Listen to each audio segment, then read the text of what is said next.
നമ്മൾ മുമ്പ് പറഞ്ഞിട്ടുള്ളതാണെങ്കിൽ ഞാൻ ഒരിക്കൽ കൂടെ ആവർത്തിക്കുകയാണ്. MDMA എന്ന ഈ വസ്തു വളരെ മാരകമായ ഗുരുതരമായ പ്രത്യാഘാതം ഉണ്ടാക്കുന്ന ഒരു രാസമയക്കുമരുന്നാണ്. ഇത് യാതൊരു തരത്തിലുള്ള ലീഗൽ ഉപയോഗങ്ങൾക്കും നിയമപരമായ യാതൊരു ഉപയോഗങ്ങൾക്കും ഒരു രാജ്യത്തും ഇത് ഉൽപ്പാദിപ്പിക്കപ്പെടുന്നില്ല. ഇത് വ്യാജമായി കുടിൽ വ്യവസായം എന്നുള്ള നിലയിൽ പലരും ഉണ്ടാക്കുന്ന വസ്തുക്കളാണ് നമ്മളിവിടെ പ്രചാരത്തിൽ ഉണ്ടാകുന്നത്. ഈ വസ്തുവിന്റെ ഒരു അപകടാവസ്ഥ എന്നത് നിർമ്മാണം തന്നെ അപകടമാണ്. കാരണം ഇത് പല വീര്യത്തിലും പല ശക്തിയിലുമാണ് ഇത് ഉണ്ടാക്കിയെടുക്കുന്നത്. ഓരോരുത്തരും ഉണ്ടാക്കിയെടുക്കുന്നത് വേറെ വേറെ വീര്യത്തിലായിരിക്കും.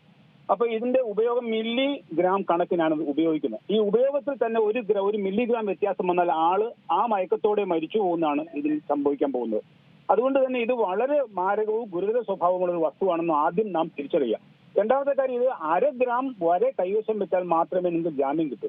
1/2 ഗ്രാം കൈവശം വെച്ചാൽ നിങ്ങൾക്ക് 10 വർഷം തടവ് ശിക്ഷയും 1 ലക്ഷം രൂപ പിഴയും കിട്ടുന്ന അത്ര ഗുരുതര സ്വഭാവമുള്ള കേസാണ് ഇത് വരുന്നത്. ഇപ്പൊ 200 ഗ്രാം എന്ന് പറയുമ്പോൾ നമുക്കതിന്റെ ഗുരുത്വം നമ്മൾ മനസ്സിലാക്കുക. എന്തുമാത്രം വലിയൊരു അളവാണ് അവർ കൈവശം വെച്ച് കൊണ്ടുവരുന്ന മനസ്സിൽ. ഇത് ഉപയോഗിക്കാൻ കേരളത്തിൽ ധാരാളം ആളുകൾ കാത്തിരിക്കുന്നു എന്നുള്ളതാണ് ഏറ്റവും വലിയ ദുരന്തം എന്ന് പറയുന്നത്.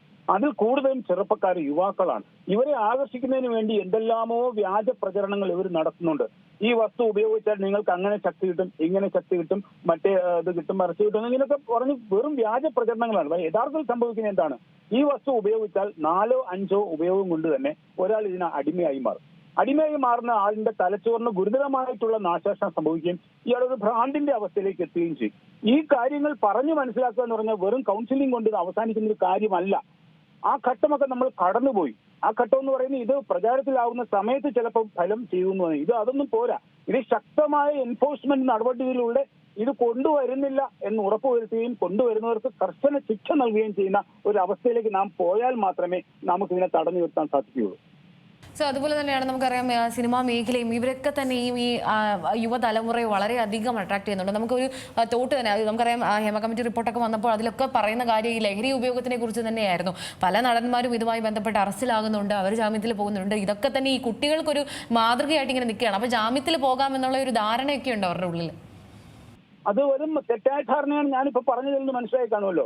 1/2 ഗ്രാം കൈവശം വെക്കുന്ന ആളിന് 10 വർഷം തടവ് ശിക്ഷ എന്ന് പറഞ്ഞാൽ ഒരു ജീവപര്യന്തം പോലൊരു ശിക്ഷയാണ് കിട്ടാൻ പോകുന്നത്. 1/2 ഗ്രാം കൈവശം വെച്ചാൽ അത് മാരകമായിട്ടുള്ള മയക്കുമരുന്നായതുകൊണ്ടാണ് ഇത്രയും വലിയ ശിക്ഷ വരുന്നതെന്ന് നമ്മൾ മനസ്സിലാക്കണം. മാത്രമല്ല, സിനിമാ മേഖലയായാലും ഏത് മേഖലയായാലും നമുക്ക് മുന്നിൽ മാതൃകകളുണ്ട്. നമുക്ക് മുന്നിൽ വലിയ വലിയ മാതൃകകളുണ്ട്. മൈക്കൽ ജാക്സനെ പോലെയുള്ള ശതകോടീശ്വരന്മാരായിരുന്ന വലിയ വലിയ കോടീശ്വരന്മാരായിരുന്ന കലാകാരന്മാർ അവസാനം മയക്കുമരുന്നിന് അടിമപ്പെട്ടപ്പോൾ അവർക്ക് സംഭവിച്ച ദയനീയമായ ദുരന്തം നമ്മുടെ ഓർമ്മയിലുണ്ട്. ഇതുപോലെ മലയാള സിനിമയിലും എത്രയെങ്കിലും പേരുടെ കാര്യം നമുക്ക് പറയേണ്ടി വരും. പക്ഷെ അതൊക്കെ ഇപ്പോൾ പേരെടുത്ത് പറയുമ്പോൾ അത് വേറൊരു തലത്തിലേക്ക് പോകുന്നതുകൊണ്ട് ഞാൻ അതിന് തുനിയുന്നില്ല. അപ്പൊ നമ്മൾ മനസ്സിലാക്കുന്ന മറഡോണയെ പോലെയുള്ള ആളുകൾ, മൈക്കൽ ജാക്സനെ പോലെയുള്ള ആളുകൾ മയക്കുമരുന്നിലേക്ക് ചെന്നപ്പോൾ അവർക്ക് സംഭവിച്ച ദുരന്തം മാത്രം മതി ഈ കുട്ടികളെ അതിൽ നിന്ന് മാറ്റി നിർത്താൻ എന്നുള്ള കാര്യമാണ് ഇതിൽ പ്രസ്താവ്യമായ കാര്യം. അതുകൊണ്ട് ഇതൊന്നും ഒരു മാതൃകയല്ല. ഇതൊക്കെ ദുരന്തം വരുത്തി വയ്ക്കുന്ന മാതൃകയാണെന്ന് നമ്മുടെ ചെറുപ്പക്കാർ ദയവായി മനസ്സിലാക്കൂ. ഏറ്റവും പുതിയ വാർത്തകളും വിശേഷങ്ങളും വിരൽത്തുമ്പിലറിയാൻ സീ മലയാളം ന്യൂസ് എല്ലാ ഡിജിറ്റൽ പ്ലാറ്റ്ഫോമുകളിലും ലഭ്യം.